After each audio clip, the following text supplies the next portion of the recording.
प्रदेश के 13 लाख यात्रियों को रोजाना अपनी सेवाएं प्रदान करने वाला उत्तर प्रदेश परिवहन निगम आज अपने अस्तित्व के लिए संघर्ष लड़ रहा है।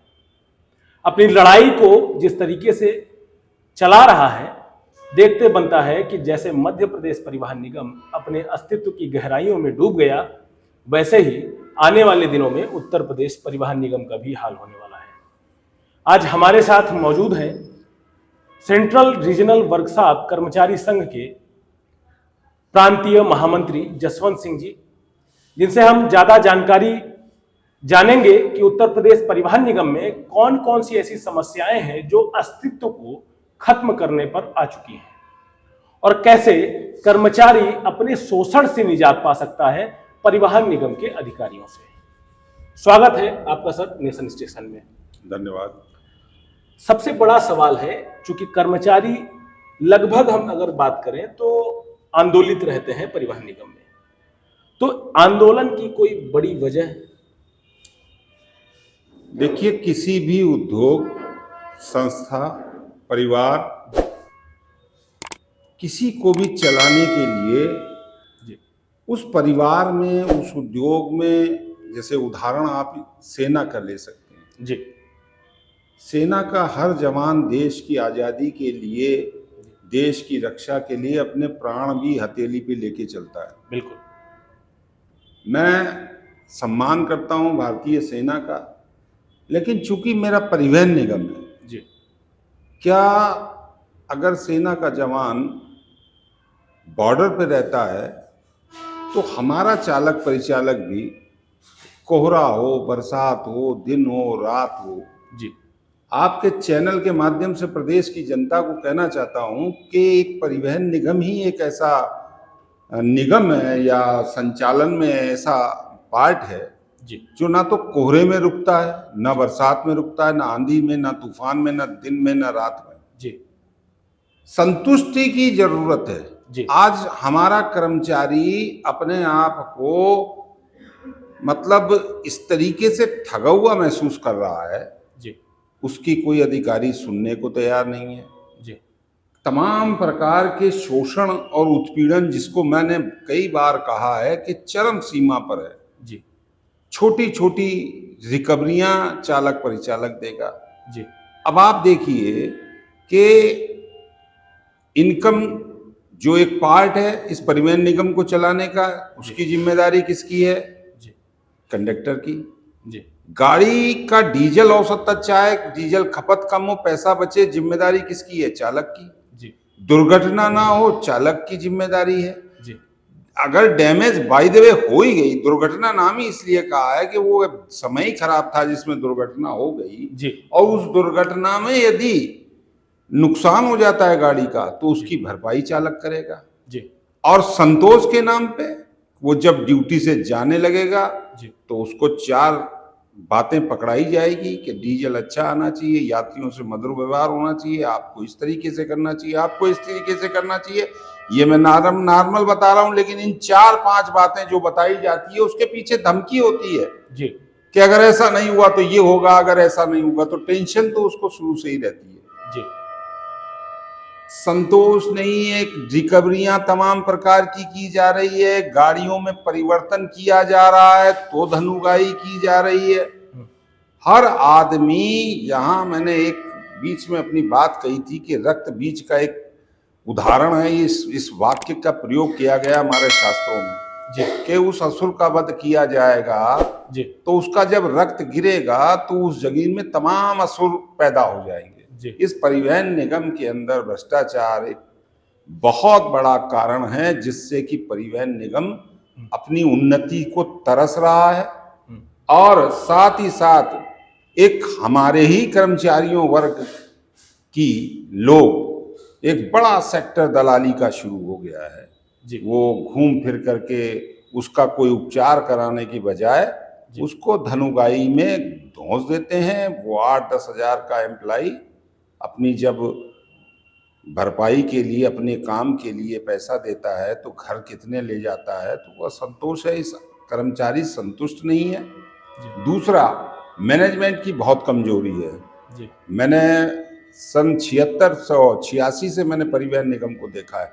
जी परिवहन निगम की वो पोजीशन जो आज की तारीख में है वो कभी नहीं रही। जी आज कोई भी इसको मतलब ऐसा महसूस नहीं होता कि परिवहन निगम अपनी सुरक्षित आयु को पूरा करने जा रहा है। मुझे बड़ी भयंकर स्थिति लग रही है कि परिवहन निगम में यदि जल्द कोई सुधार नहीं हुआ तो मुझे लगता है जो आप कह रहे हैं कि परिवहन निगम अपने अस्तित्व को तरस रहा है, ये बात है।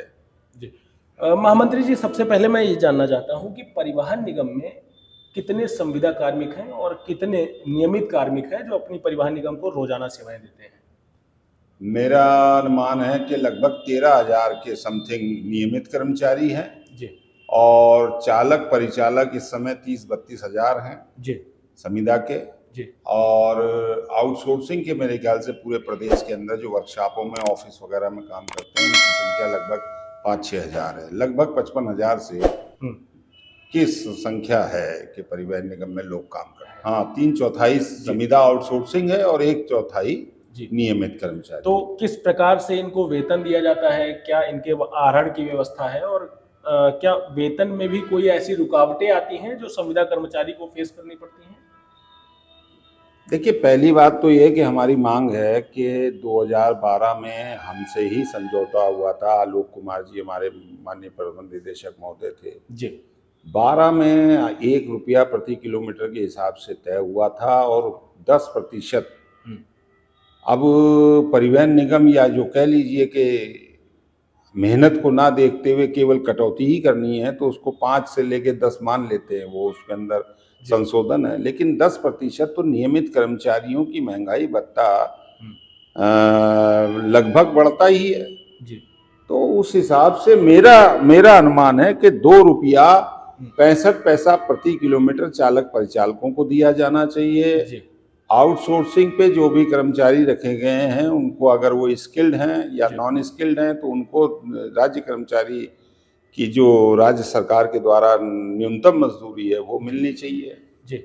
आपने कहीं दुर्घटना का नाम लिया, 2-3 बार आपने दुर्घटना का नाम लिया अभी तक बात करते करते, तो दुर्घटना की परिवहन निगम में चूंकि संविदा कर्मचारी हैं तो इनका ऐसा कोई सरकार द्वारा कोई ऐसा शासनादेश निर्धारित नहीं है, इनकी जो नियमावली है वो कुछ नहीं है। तो दुर्घटना के नाम पर परिवहन निगम अपने कर्मचारियों को क्या व्यवस्था देता है, या फिर ऐसा अगर कोई दुर्घटना होता है उसके दौरान यदि ज़्यादा घायल होने के बाद उनके जो इलाज में जो खर्च होता है वह क्या परिवहन निगम खर्च उठाता है या फिर सरकार की तरफ से ऐसी कोई योजना है? क्योंकि जो हमारे सूत्रों से हमको मालूम चला कि एक इंश्योरेंस की व्यवस्था है परिवहन निगम में जो लगातार कर्मचारियों से कटौती की जाती है लेकिन उसका लाभ नहीं मिलता है, क्या कहेंगे? देखिए, पहला तो ये है कि शासन स्तर पे कई दौर की वार्ताएं हुई है क्योंकि संविदा जो है केवल परिवहन निगम में नहीं है, पूरे राज्य में है जी। सभी विभागों में है जी। लेकिन सरकार के द्वारा अभी वो सेवा नियमावली बनाई नहीं गई है जी। हमारे यहाँ जैसे अनुबंध की बात आती है, हमारे यहाँ अनुबंध पे ये भर्ती की बात करते हैं जी। तो वो अनुबंध भी मैं कई बार कह चुका हूँ, फिर कह रहा हूँ कि अनुबंध वो अवैधानिक है और कोई भी समझौता या कोई भी तय तोड़ होता है तो वो दोनों पक्षों की ओर से होता है। हमारे चालक परिचालक अनुबंध सिंगल देते हैं, सारी शर्तें निगम की वो मानते हैं, लेकिन निगम उनको क्या देगा ऐसी कोई शर्त निगम नहीं कहता जी। दूसरी बात ये रह गई कि संविदा के दुर्घटना में तो दुर्घटना में एक बीमा है, मेरे ख्याल से उसमें 7.5 लाख का हो गया है उसमें, और 5 लाख रुपए सरकार की तरफ से मृत्यु पे कंपनसेशन की व्यवस्था है कि लगभग में अगर एक्सीडेंट में मृत्यु हो जाती है तो उसको करीब 12 लाख रुपया, करीब 12.5 लाख रुपया मिलता है। साथ ही इंश्योरेंस के अंदर, इस दुर्घटना इंश्योरेंस के अंदर 2.5 लाख रुपए तक यदि उसके इलाज में खर्च होता है तो वो बीमा कंपनी उसको पे करेगी ऐसा मुख्यालय में मैंने पता किया है, ये ऐसा है जी। लेकिन दुर्घटना होती है। दूसरी एक अभी दुर्घटना से संबंधित मैं बता रहा हूं कि जैसे गाड़ी डैमेज हो जाती है जी। मैं आपको बता दूं कि एक उदाहरण आपके चैलेंज पे मैं किसी को भी कहना चाहता हूं कि आपसे ही संपर्क करके बताए, ऐसा कौन सा प्राइवेट ड्राइवर है जो गाड़ी का संचालन बरसों बरस से कर रहा है, और परिवहन निगम में जितने चालक हैं उससे सैकड़ों गुना जी ज्यादा अन्य चालक हैं जो कार चलाते हैं, बस चलाते हैं, ट्रक चलाते हैं। बिल्कुल। मुझे एक भी उदाहरण ऐसा नहीं दिखता है या मेरे सामने नहीं आया, 63 साल की उम्र हो गई, जी कि किसी प्राइवेट गाड़ी एक्सीडेंट हुई हो, उसकी भरपाई, उसके नुकसान की भरपाई किसी चालक ने की हो। जी उसका कारण क्या है कि वो सारी गाड़ियां इंश्योर्ड होती है। जी बिल्कुल। परिवहन निगम ने एक अपना एक फंड बना रखा है, जी उसी से वो अपने आप को इंश्योर्ड से कवर करते हैं।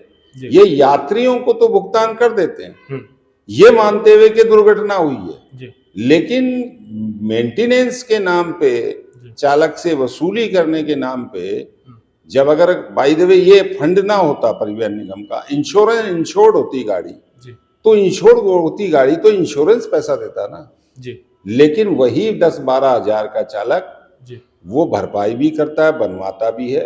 जी इलाज के लिए मैंने अक्सर देखा है, कई बार मेरी बात हुई, संजय कुमार जी थे उस समय, मैंने 2-3 मामले ऐसे हुए थे, उन्होंने बहुत प्रयास किया, 1-1 लाख रुपया तक दिलवाया, भिजवाया, लेकिन नहीं जान बच पाई, लेकिन उन्होंने प्रयास किया, वो भी एमडी स्तर पे। जी तो मेरा ये कहना है कि ये जो दुर्घटना आपने प्रश्न किया है कि दुर्घटना पे यदि जी चालक और परिचालक दुर्घटना में ग्रसित होता है, चोट खाता है, तो 2.5 लाख रुपए तक का बीमा के अनुसार उसके इलाज का पैसा मिलेगा। लेकिन आज भी वो तमाम रिकवरियां की जा रही है जो चालकों प्रचालकों ने अपने इलाज में 2-4 हजार, केवल ये कि उसकी प्रोसीडिंग करने में समय लगेगा, उससे अपने आप को बचाने के लिए वो सीधा सीधा चालक प्रचालक की रिकवरी कर देते हैं। जी अपने फंड की कमजोरी नहीं बताते हैं, अपना एक जो ट्रस्ट इन्होंने बना रखा उसकी कमी नहीं बताते हुए इंश्योरेंस परिवहन निगम नहीं कराता है, जी तो वो सारी भरपाई चालक प्रचालक की होती है। तो ये गलत है, इस पर विचार करना चाहिए, और इस पर जो है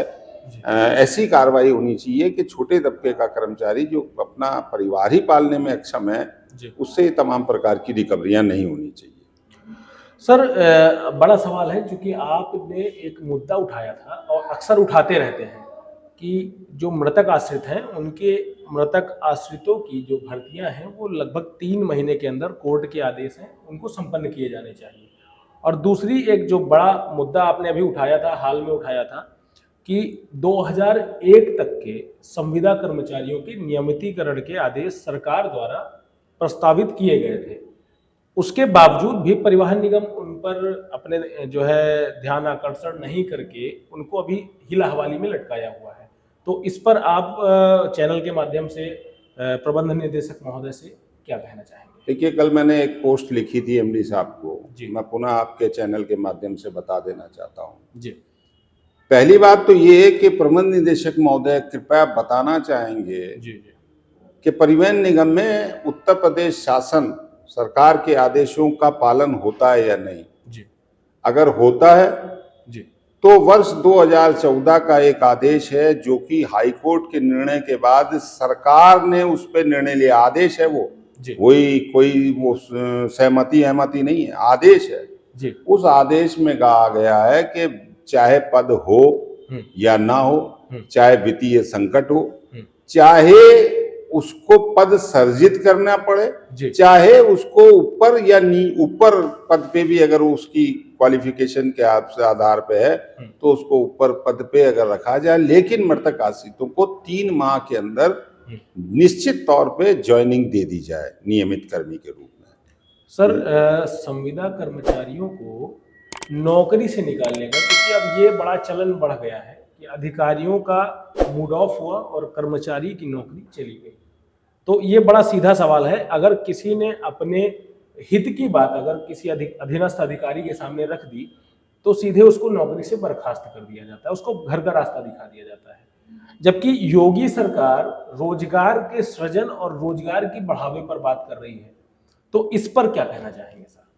देखिए, माननीय योगी जी की बात जहां तक आपने की है, तो उन्होंने तो इस संविदा को मेरे ख्याल से बहुत ऊंचा स्थान दे दिया। उन्होंने कहा है कि अब आगे आने वाली तमाम नियुक्तियां जी उन्हीं की जाएगी जो 4 साल पहले या 5 साल तक जो है संविदा पे कार्य किया है। जी जहां तक आप ये कह रहे हैं कि ये नियम जो है, मैंने बताया था कि ये नियम जी के संविदा तत्काल से समाप्त कर दी जाती है। इसमें माननीय उच्चतम न्यायालय और हमारे प्रबंध निदेशक महोदय के एक ही नहीं, लगातार कई आदेश हैं जी जिसमें कहा गया है कि बिना जांच कार्रवाई के किसी की भी संविदा समाप्ति या रिकवरी नहीं की जाएगी। जी लेकिन इस आदेश का पालन नहीं हो रहा। मैंने उसी प्रश्न में मैंने पूछा है कि जी मुख्यालय के आदेशों का, अब आप एक बताइए कि जो हमारे टॉप अधिकारी हैं, प्रबंध निदेशक महोदय, उसके आदेश की खुलेआम अगर अवहेलना की जा रही है और उसकी अवहेलना ही नहीं की जा रही है, उसको दरकिनार करके उसके विरुद्ध कार्रवाई की जा रही है, तो अगर तेज आवाज में बोलने से मिसबिहेव लगता है और उसकी संविदा समाप्त हो जाती है, तो माननीय हमारे प्रबंध निदेशक महोदय के आदेश की अवहेलना करते हुए जिन जिन लोगों ने संविदा समाप्ति की कार्रवाई की है बिना जांच कार्रवाई के, क्या उनके विरुद्ध दंडात्मक कार्रवाई करते हुए तत्काल प्रभाव से निलंबित करके अनुशासनिक कार्रवाई क्यों नहीं चलनी चाहिए? जी, बड़ा सवाल है, क्योंकि आपने एक मुद्दा उठाया था। हैदरगढ़ डिपो के एआरएम महोदय ने एक चालक से सिर्फ इस बात पर संविदा समाप्त कर दी कि उसने 1 जनवरी को जो देशव्यापी हड़ताल था उसमें जाने से अपनी जान की सिक्योरिटी की बात कह दी थी कि अगर आप हमें आश्वस्त करते हैं कि रास्ते में कोई दुर्घटना होती है तो उसकी जिम्मेदारी प्रबंधन की होगी। ऐसी स्थितियों में उन्होंने मिसबिहेव लगा करके चालक की संविदा समाप्त कर दी। तो ये प्रश्न सिर्फ एक चालक का नहीं है, पूरे उत्तर प्रदेश परिवहन निगम के उन 32,000 कर्मियों का है जिनका भविष्य आधार में लटका हुआ है। इसके लिए प्रबंध निदेशक महोदय को कट टू कट एक मैसेज क्या देना चाहेंगे, आप प्लीज बताएं। और इसके लिए आप क्या आगे रणनीति अपना रहे हैं कि आगे संगठन क्या कार्रवाई करेगा, इस पर भी थोड़ा सा प्रकाश डालें। देखिए, निश्चित तौर पर मैं 1 तारीख को एमडी साहब से मिला था जी, और मैंने अपने वर्जन में भी कहा था, दूसरे दिन पेपरों में भी छपा, मेरा जो मैसेज वायरल भी हुआ, मैंने टीवी चैनल पे इंटरव्यू भी दिया। जी, देखिए, चालक वर्ग के लिए जो कानून की क्या स्थिति है और क्या कुछ उसमें है, मैंने डिटेल उस समय नहीं पढ़ा था, लेकिन फिलहाल अभी वो कानून जी, किस प्रोसीडिंग में है मुझे नहीं मालूम, लेकिन तत्काल प्रभाव से हड़ताल हम कर दें, क्योंकि हम कोई प्राइवेट बस या ट्रक नहीं चलाते हैं। जी, हम एक सार्वजनिक उद्यम जो सरकार का उपक्रम है उसको हम संचालन करते हैं, हमारी जिम्मेदारियां बनती है। तो हमने लिखित तौर पे भी ये कहा गया था एमडी साहब से कि हम इस हड़ताल के साथी नहीं हैं, और भी तमाम संगठनों ने इस बात को माना था। और इसी बात को मानते हुए परिवहन निगम की दूसरे दिन सारी बसों का संचालन हुआ। जहां तक की बात यह है कि जिस तरीके की उन्माद पूर्वक बात करके या अपने आप को शो अप करने के लिए एक एआरएम द्वारा उस पर आरोप लगाया जाता है, अगर आप ये बात प्रश्न कर रहे हैं तो निश्चित तौर पे आपने एआरएम और जो थाना प्रभारी हैं और उस चालक प्रदीप पांडे की वीडियो देखी होगी। बिल्कुल देखी। और प्रदीप पांडे चुपचाप खड़ा हुआ उसको सुन रहा है और वो उसको धमकाने की स्थिति में है, और उधर साथ ही साथ में वो इंस्पेक्टर भी धमका रहे हैं। बाय द वे, ये अगर बता दिया गया होता या कोई ऐसी मंशा होती और तो इतना आक्रोश था तो क्या ये संचालन हो पाता? जी बिल्कुल। शायद उपनगरी का तो नहीं हो पाता, फिर लखनऊ क्षेत्र का ना हो पाता, हो सकता है फिर संगठनों का इन्वॉल्वमेंट होता, तो हो सकता है कि 2 को भी संचालन ना होता, क्योंकि ये मुद्दा तो दूसरा हो गया था। अच्छा, ऐसी कौन सी बात कर दी? बाय द वे, कोई भी हो वो अपनी जान की सुरक्षा तो पहले करेगा ना। कोई वो यहाँ नौकरी करने आया है, 8 घंटे 10 घंटे की नौकरी करने आया है, उसको लग रहा है कि पूरे प्रदेश में कहीं ना कहीं तोड़फोड़ हो रही है। उसी दिन का वाकया है कि राधा प्रधान स्टेशन इंचार्ज गई थी वहां तक, सामने रविंद्रालय के सामने से ही गाड़ियां नहीं जाने दे रही थी। अगर उसने ये प्रश्न कर भी लिया तो कौन सा अपराध कर दिया? और एक तो उन्होंने गलत रिपोर्ट किया, दूसरा स्टेशन इंचार्ज ने गलत रिपोर्ट किया, तीसरा वो एआरएम उपनगरी ने जो इस प्रकार से संविदा समाप्ति की कार्रवाई की वो गलत हुआ, दूसरा आरएम ने उसका संज्ञान नहीं लिया, वो गलत हुआ। उसके बाद तमाम पत्राचार और मीडिया के माध्यम से और अपने पत्र के माध्यम से और चैनल के माध्यम से मैं बार बार कह रहा हूं एमडी साहब से तो एमडी साहब ने भी संज्ञान नहीं लिया, जीएम साहब ने भी संज्ञान लिया। मेरा सिर्फ इतना कहना है कि इस परिवहन निगम में 20,000 से ज्यादा चालक काम करते हैं जी उनके हितों की रक्षा करने की जिम्मेदारी भी परिवहन निगम की है। जी अगर वो 1 रुपया 95 पैसे में काम करते हैं, 189 में काम करते हैं, जी तो उतना ही वो परिवहन निगम को भी कमा के देते हैं। परिवहन निगम का संचालन आज 80% संविदा के चालक चला रहे हैं। इस तरीके की कार्रवाई है। मैंने मांग की है और आपके चैनल से भी मांग करने जा रहा हूं कि प्रबंध निदेशक के आदेश की अवहेलना करते हुए अन्यायपूर्वक और इस तरीके की संविदा समाप्ति की कार्रवाई हुई है, उस पर तत्काल उसको वापस करना चाहिए, तुरंत उसको नौकरी पे देना चाहिए और जितने दिन वो बैठा रहा है उसका भुगतान जिसने संविदा समाप्त की है उसके विरुद्ध उसके वेतन से करते हुए उनको देनी चाहिए। महामंत्री जी, लास्ट सवाल है।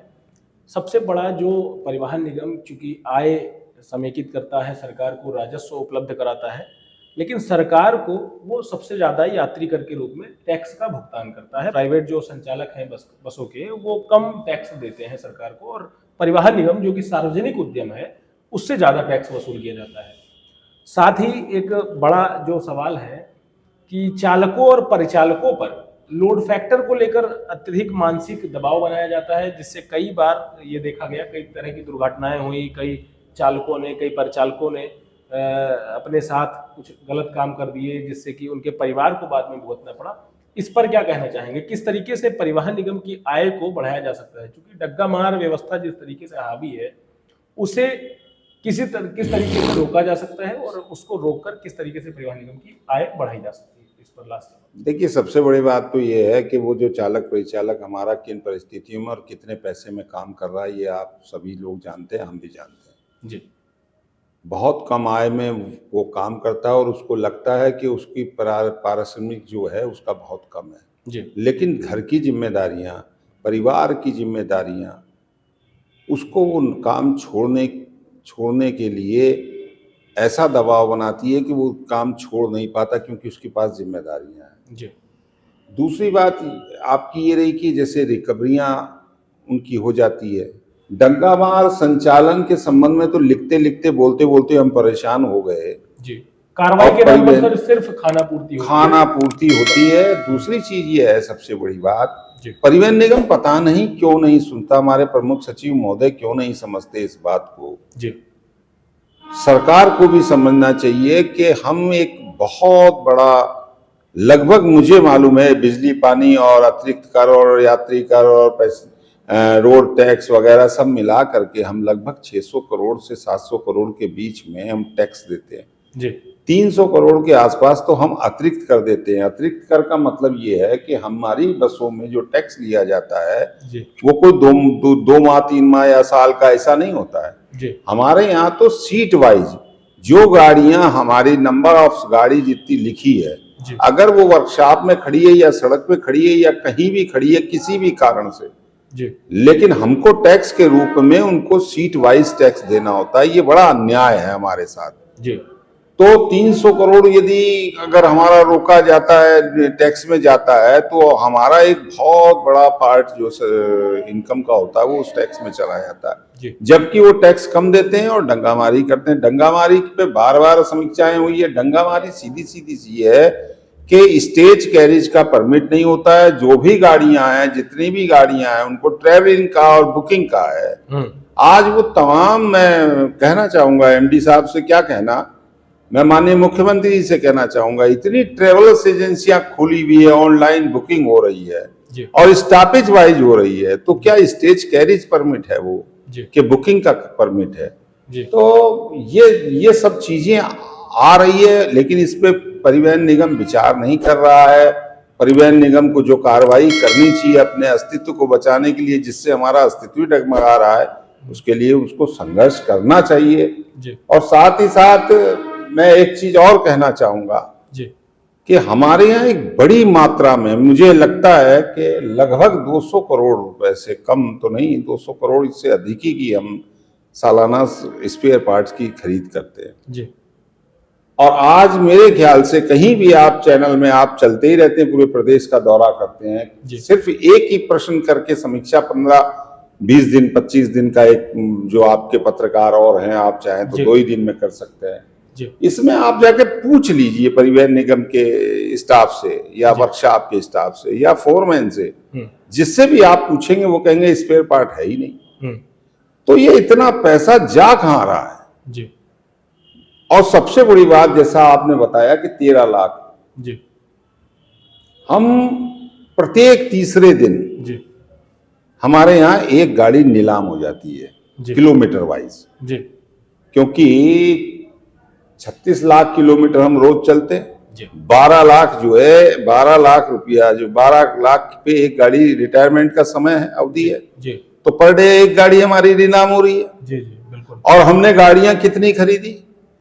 अभी एमडी साहब से मैं एक प्रश्न फिर कर ले रहा हूं आपके चैनल के माध्यम से कि हमारे यहाँ 1350 गाड़ियां लगभग शायद चेचिसें आई है जी, उसमें से 1250 चेचिसें बाहर से बनाने के लिए दी गई है जी, 100 चेचिसें केवल दोनों केंद्रीय कार्यशालाओं से बनाने के लिए दी गई है जी। अगर बाहर से हम बनवाते हैं तो आउटसोर्सिंग ही तो कहते हैं ना उसको, बिल्कुल। तो हमारे इतने बड़े बड़े वर्कशॉप थे, तो उस आउटसोर्सिंग को हमने करके जी अपने दोनों कारखानों में हमने रोज 3-4-5 बसें अगर आज हम निकाल रहे होते तो ये पीक सीजन न जाता। तो इस पीक सीजन में हमारी गाड़ियां कुछ चल के प्रत्येक दिन 5-10 हजार रुपया पर गाड़ी कमा के ही लाती जी। आज वो गाड़ियां धीरे धीरे बन के आ रही हैं जी। कारण क्या है मैं नहीं कहना चाहूंगा, क्योंकि भ्रष्टाचार कहा तो जाता है, जो दिखता है वो तो कहा तो जाता है, लेकिन सिद्ध करना बड़ा मुश्किल है, क्योंकि चेन बनी हुई है भ्रष्टाचार की, यहाँ से लेके वहां तक का जी। इसको बेहतर रूप से माननीय योगी जी देख रहे हैं, आगे भी देखेंगे। हम तो केवल माननीय योगी जी की तरफ अपनी बात को खसका देते हैं। न्याय होगा, हमारे महंत हैं, हमारे आदरणीय हैं, हमारे सम्मानित हैं, वो प्रदेश के माननीय मुख्यमंत्री भी हैं, देखेंगे उसको। अब तो वही वाला है कि अब भगवान भरोसे है, अब जब निगम में नहीं सुनवाई हो रही है, शिकायतें की जाती है। अभी इसी बात में मैं जोड़ देता हूं, अभी आपने देखा होगा कि शासनादेश आया, बड़ा सख्त था स्थानांतरण का जी जी, बहुत स्थानांतरण हुए जी, परिवहन निगम में भी स्थानांतरण हुए जी। तो वो क्या, मैं सिर्फ कहना चाहता हूं एमडी साहब, केवल 2 दिन लगेंगे, लगाइए अपनी टीम को और उनसे पूछिए कि माननीय मुख्यमंत्री जी की मंशा के बेहतर प्रशासन चले, बेहतर विभाग चले, बेहतर जो है भ्रष्टाचार पे रोक लगे, और चीफ सेक्रेटरी साहब के आदेश के अनुसार जो 4 महीने 5-6 महीने पहले स्थानांतरण हुए थे डिपो क्षेत्रों में, मुख्यालय में, क्या वो स्थानांतरण अपनी जगह पे हैं या वो समय निकलते ही उसको एडजस्ट कर दिया गया?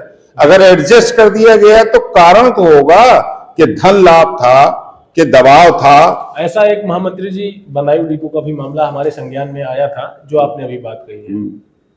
नहीं, वो तो असद कदीर हैं, बड़े मेरे ख्याल से जो दीपक चौधरी आरएम हैं जी, उनके बहुत खास हैं जी जी। अब उसका उदाहरण तो मैंने एमडी साहब को दिया था, कार्मिक को भी बताया था। नेशन स्टेशन से जुड़े रहने के लिए धन्यवाद।